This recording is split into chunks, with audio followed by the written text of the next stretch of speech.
What's up? Continuing our journey through the Karnivool album Themata. This is Roquefort. I mean, I'm probably butchering that. I apologize. Starts with an R. I think it's like the fourth track. But this is the Spotify version. I'm really digging this stuff. I'm just going to run all the way through the album. And I'm probably going to have to rip the audio from something off of YouTube. So I apologize if things don't match up exactly. Again, this is Karnivool. I think it's Roquefort. Here we go. Oh, I like that riff right away. Kind of groovy, kind of funky. Oh shit. Yes, dude, this is it right here. I'm a sucker for this bouncy, funky, like, kind of syncopated, just, man. Just so easy to bop to.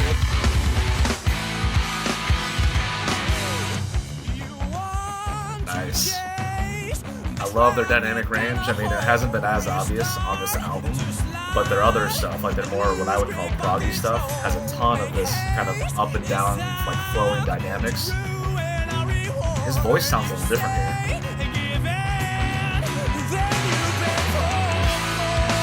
Nice. Dude. The pacing of this, just the flow.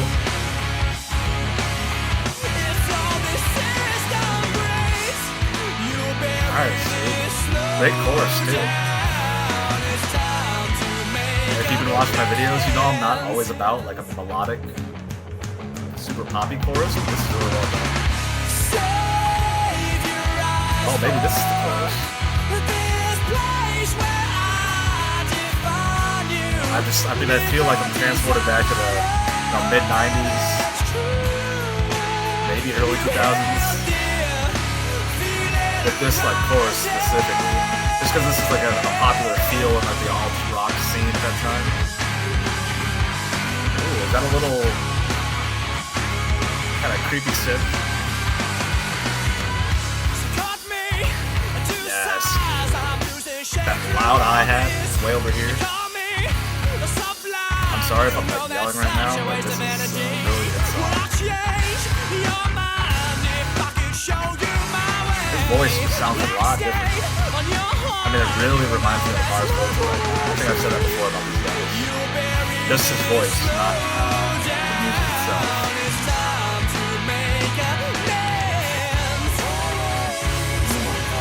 Nice little chorus there from the vocals. Or like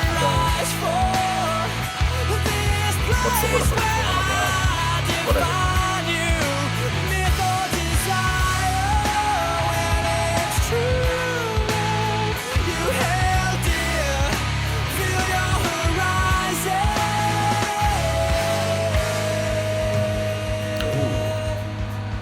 Kind of a little minor twist at the end of that. Now where are we going? This is cool. I mean, it's obviously building to something, but I like the moving tom pattern. Looks like it sounds like he's just doing the foot on the hi-hat. Ooh, dude, the bass, the snaps.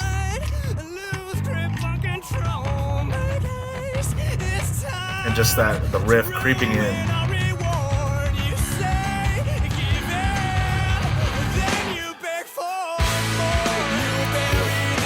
Not gonna lie, I was hoping for like a little like breakout part or even a breakdown or even a solo. Maybe a little solo here. Okay. I would have taken more, like a huge section of that solo, but did a good job of intertwining it into the chorus.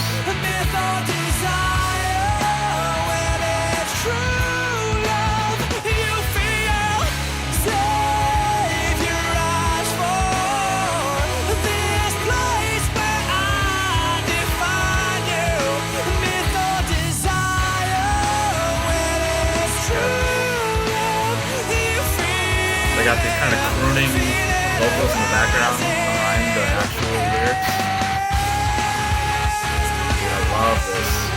simple again. I mean, pretty simple. You probably heard stuff like this before. Nice. That might be my favorite off this album so far. That was a lot of fun. Sorry if I was kind of yelling during that because I mean, for one, I have headphones on, and two, it's just I mean, it was exciting. It's a fun song to hear for the first time. Like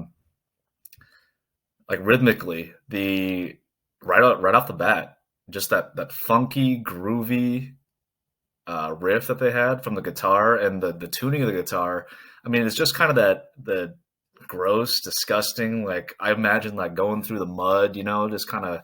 I mean, it's thick, it's chunky, but it still has character. It's not like overly thick or overly chunky where it's kind of just I don't know, it's lost. But man, I think of like Tool, especially earlier Tool, where they were really just kind of like embracing that kind of dirty, grungy, creepy stuff. Not that Tool's like grunge, but I think you know what I mean.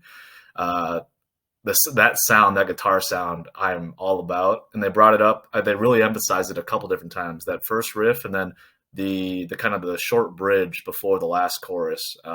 They brought that back. Man, it's just a fantastic sound and a fun riff too. Again, nothing crazy, nothing complicated, but one of the last songs I did from these guys, Fear of the Sky, I made a complaint about how just simplistic and repetitive the riffing was. And this is kind of the same deal a little bit, but I feel like there was a little bit more variety and it's just a more fun riff. I mean, the other Fear of the Sky, I think it was just like a staccato note over and over and over again, or a staccato chord over and over and over again for most of the riff and the chorus. This one was moving a little bit, and again, it just had that funky like syncopation. I'm crazy about that kind of stuff, so I'm clearly biased. But that was a lot of fun. The bass seemed like it was following it for the most part. I couldn't pick out a ton of parts where it was really shining through like I could in Fear of the Sky. But again, I also wasn't looking for it. I'm not like a trained ear by any means. I just love music, and I'm sure I missed some stuff. But it didn't sound like the bass was as much at the front of the mix or as much of a focus in the entirety of the song overall as some of their other stuff. Drum work, I mean, again, more of the same stuff that's like in a good way. I mean, I love the way this guy approaches the kit. A lot of different sounds from his cymbals, and obviously a lot of different types of hi-hat grooves, which I'm all about. There was one in this song where it was like a huge open hi-hat that he was just pounding away on. It was awesome. And then he like during that middle kind of bridge part into the last chorus, he switched to just doing a tom pattern, and I think he was using his foot for the hi-hat just to continue to give some sort of the accenting of the beat, which is typically what a cymbal is used for.